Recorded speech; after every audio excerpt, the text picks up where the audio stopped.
Real talk. Pera, dito umiikot ang buhay ng tao. Pag wala kang pera, pag wala kang madaming pera, wala kang silbi, wala kang saysay, wala kang kabuluhan dito sa mundo. Kahit saan ka magpunta, kahit sino ang nakikita mo,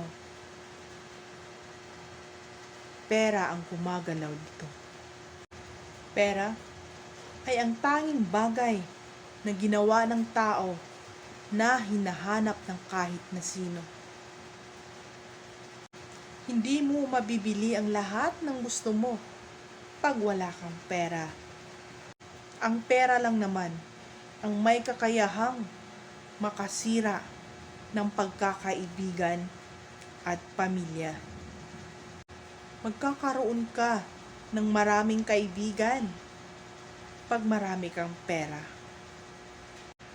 Kikilalanin kang kapamilya, kikilalanin kang best friend pag marami kang pera.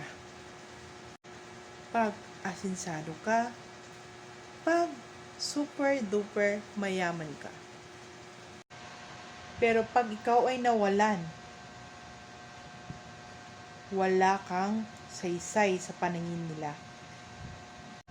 Nakakalimot na sila sa lahat ng mga bagay na binigay mo, sa lahat ng mga nagastos mo pag ikaw ay naubusan ng pera. Doon mo na makikita ang mga tunay na ugali ng mga taong nasa paligid mo.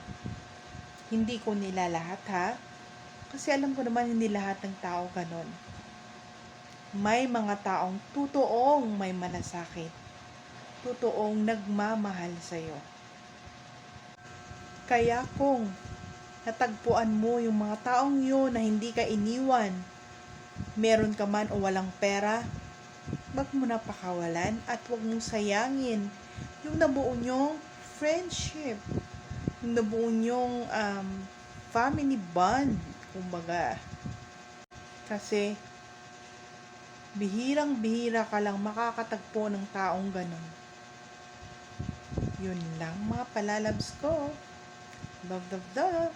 God bless sa inyong lahat.